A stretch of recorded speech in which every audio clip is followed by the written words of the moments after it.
Hey there, I'm Lainey Lipsky, parenting coach and master teacher. Parenting is hard. I totally get it, and I'm here to make it easier for you. Especially if you had a tough childhood or you've got a tough child now, I've got your back.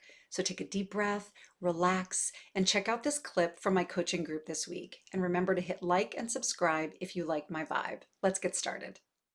The question for me is always around, is this still serving me in my adult life in a way that works for me? So much of what we had to figure out as kids, so much, especially if we went through pain as kids, one kind of pain or another, but if things were confusing or things were painful and we sorted it out in our little young brain, we made meaning. We connected a meaning to it. We connected a story, or we couldn't, had some reason for it, right? The classic scenario is when parents get divorced and the kid makes sense of it, the divorce, because it's so painful, they make sense of it by saying, oh, it was my fault. It was my fault my parents got divorced. That's just, I'm not saying that's true for you. I'm just saying that's a classic thing that happens to little kids because they have no other way of understanding it. So it must be their fault because that's a simple way to go, right? But when you push that, that gets locked in, right, with painful experiences, because that's how trauma works, emotional trauma or otherwise, it gets locked in at that moment.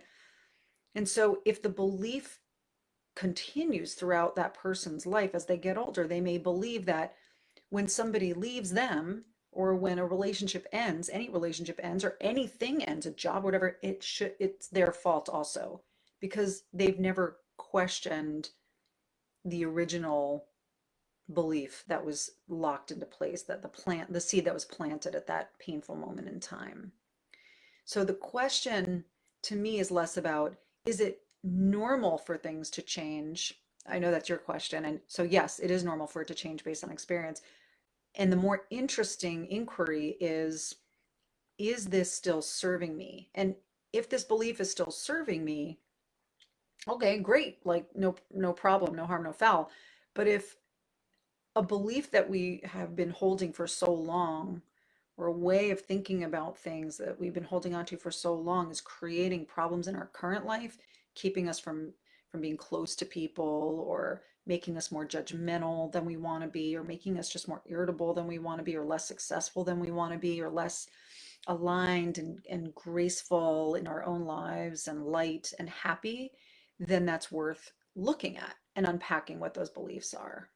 So sure, I mean, I'm a big, barring like really like outlier things that go on when people have like real mental illness, even mental illness, I put in this, but like psychosis level stuff, pretty much everything is normal, Like it's very rare to have something that has never happened before. It could be rare, but it's all normal. And growing up, is whatever happened, happened. And those are things that we carry with us. But if you're struggling with stuff now, it can make you question, like, is this normal? Like, is it just me or like other people go through? The chances are really high that it's not just you and that is normal. So the default thought there that I would love for you to have is this is probably normal. And, I'm just wondering if this is something you know anything about, right? Can we get curious about? Connecting to what's true for you and trusting your intuition is really important. It's really important to know when you are listening to yourself. And like a lot of people, they work this out of their kids from a very young age in the service of having them be braver, let's just say, right? Like, I'll never forget this. Last year, my kids were part of a lifeguard training program. And part of the program was they walk out onto this pier and it's high up, really high up, and they have to jump into the water below them and then swim to shore.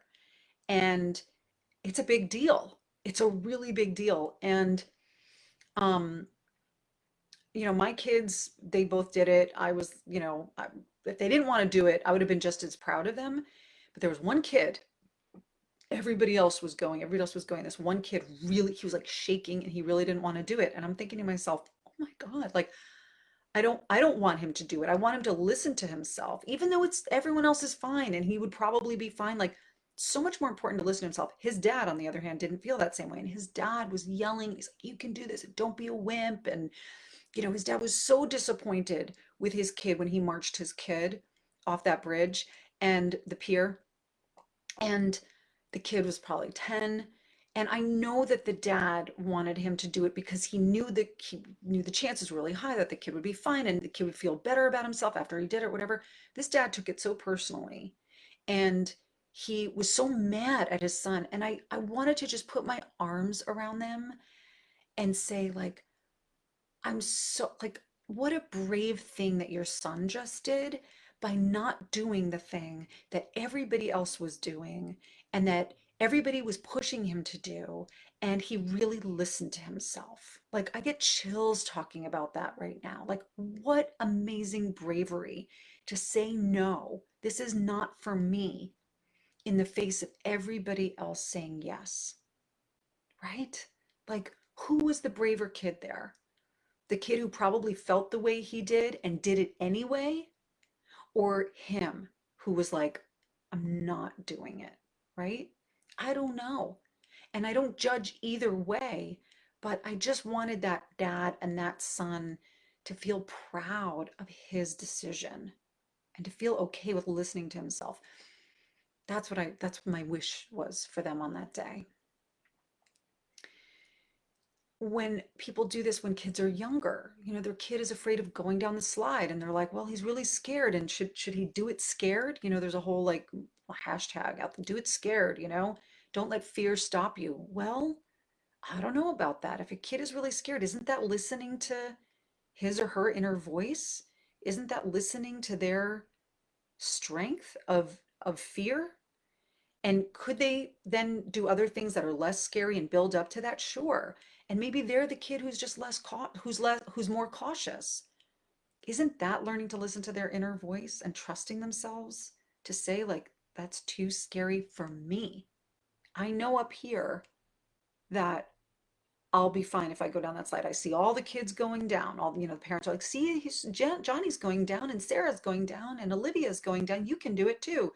Your child knows up here, but they're not feeling it here. And we talked about this another time in coaching, when our thoughts and our hearts are not aligned, when we're trying to convince ourselves to feel something that we're not feeling, or our heart is feeling something and our head is like just totally dismissing it and doing it anyway, it creates a discord. It creates a lack of confidence. That's the outcome, is that then we don't trust ourselves and our kids don't trust themselves. And believe me, I have a kid who's about to, start driving. Like, my kids are older now, and my kids are going to be going to high school parties sooner than later.